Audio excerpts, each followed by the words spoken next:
Video ini, jangan lupa guys, klik tombol subscribe, karena subscribe itu gratis, gak ada ruginya kamu klik tombol subscribe. Ustaz, kalau sudah wudhu terus makan, wudhunya batal apa tidak? Mana pula makan batalkan wudhu, kecuali makan sambil kentut. Makan tidak membatalkan wudhu. Beli buku judulnya Fikih Islam Sulaiman Rasyid. Saya ulang sekali lagi, Fikih Islam Sulaiman Rasyid, bahasa Indonesia. Syekh Sulaiman Rasyid, orang Lampung, tamat dari Al-Azhar Mesir 1935. 10 tahun sebelum Indonesia merdeka dia sudah tamat Al-Azhar Mesir. Jabatan terakhirnya rektor di Lampung, IAIN Lampung. Fikih Islam simple sederhana, supaya tahu mana rukun, mana syarat, mana wajib, mana makruh, mana membatalkan. Setiap rumah mesti punya buku ini. Ini fikih yang simple, murah. Harganya 40.000. Kalau naik saya tak tanggung. Tidak boleh ikut itu, karena alatnya orang kafir. Mikrofon ini siapa yang buat nih? Mikrofon yang buat orang kafir. Itu maka tulisannya on off. Seandainya orang Islam pasti tulisannya al-hayah wal maut. Ini lampu. Ini lampu ini yang buat orang kafir. Ini lampu, ini mikrofon yang buat semua. Masjid itu Kubah. Kubah masjid itu dari mana? Kubah masjid itu dari Bizantium. Bizantium itu mana? Roma. Roma itu mana? Non muslim. Menara. Menara itu dari mana? Menara dari Mesir. Yang membuat siapa? Yang membuatnya orang Yunani. Menara diambil dari kata nar, api, tempat api. Mana dari Islam? Islam tidak melarang menggunakan alat non muslim selama yang diambil maslahatnya, tidak diambil sebagai ibadah. Kecuali yang diambil ibadahnya, ritualnya baru tak boleh. Wala ana abidum ma'abattum wala antum abiduna ma'abud lakum dinukum. Jelas? Saya ingin bertanya, apa hukum baca Quran, ayat Quran melalui handphone? Ghairil maghdubi alaihim waladdallin. Amin. Bismillahirrahmanirrahim. Ar-Rahman. Dia tak hafal Ar-Rahman, ditengoknya HP. Apa hukumnya? Boleh. Jangankan di luar solat, di dalam solat pun boleh. Mana dalilnya? Ada namanya zakwan. Zakwan solat menengok lembaran kertas. Boleh. Tapi HP-nya dinonaktifkan dulu. Nanti masuk telepon. Ya bang, sebentar bang.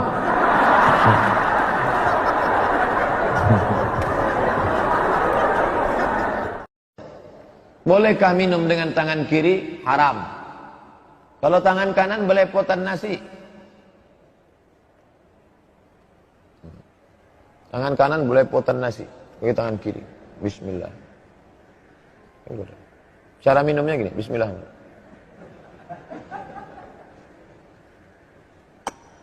Bisa tuh. Ada tisu di situ. Anda belepotan, itu nomor ada. La yashrabanna ahadukum qa'iman. Jangan kalian minum berdiri. Idza akala ahadukum falyakul bi yaminihi. Kalau kalian makan pakai tangan kanan. Wa idza syariba ahadukum falyashrab bi yaminihi. Kalau minum pakai tangan kanan. Fa inna syaitana ya'kulu bi shimali. Setan makan pakai tangan kiri. Wa yashrabu bi shimali. Setan makan pakai tangan kiri. Minum pakai tangan kiri. Makanya kalau ada orang minum pakai tangan kiri, makan pakai tangan kiri, mengucapkan a'udzubillah. A'udzubillah. Kata setan, masa sesama setan ngusir? Apa hukumnya mengecat rambut? Ayah Abu Bakar namanya Abu Quhafah. Rambutnya sama jenggotnya putih semua. Kata Nabi suruh celup rambutnya sama jenggotnya. Dicelup pakai inai. Inai bahasa Melayu, bahasanya daun pacar. Daun pacar digiling, digiling rambut, nanti warnanya berubah menjadi warna pink. Kata Nabi, jannibus sawad, jangan pakai warna hitam, karena warna hitam itu bisa menipu. Warna lain boleh, jangan warna hitam menipu.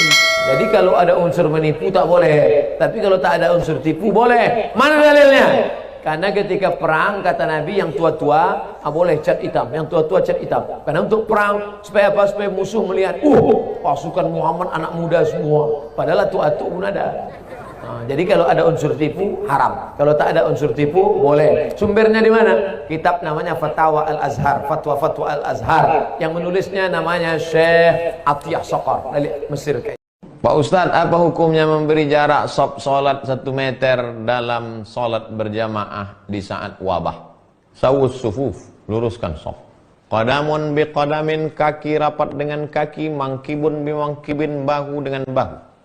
Tapi karena tak bisa rapat, karena kata para dokter ini wabah penyakit hama corona ini bisa melekat di kain, bahkan di kain ini bisa dia 9 jam, maka sajadah-sajadah di masjid digulung. Itulah yang dipakai oleh sebagian ulama, membuat jarak 1 meter. Tapi saya pribadi, yang saya pakai adalah hadis firra minal majdzum firaraka minal asad. Larilah engkau dari orang kena penyakit menular seperti engkau lari dari singa. Kalau udah singa tak ada 1 meter 2 meter.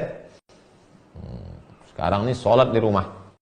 Ustaz, apa arti kitab kuning itu Pak Ustaz? Kitab kuning warnanya kuning. Karena dua, pertama terbuat dari kertas ubi. Yang kedua, karena kitab itu sudah tua, sudah lama. Istilah kitab kuning itu untuk kitab yang bahasa Arab gundul. Contoh kitab kuning fikih, Matan Takrib. Naik ke atas, Fathul Qorib. Naik lagi ke atas, orang membaca kitab I'anatul Talibin. Naik ke atas, Al-Mahalli. Naik lagi ke atas, Majmu' Sarah Muhazab. Itu yang dibaca di pondok-pondok pesantren kitab kuning. Nahu, belajar dari Imri, belajar dari Al-Ujrumiyah, naik kepada Imriti, naik kepada Suribu Bait Ibnu Malik, Syarah Ibnu Aqil, Alfiyah Ibnu Malik. Itu yang disebut dengan istilah kitab kuning adalah kitab Arab gundul.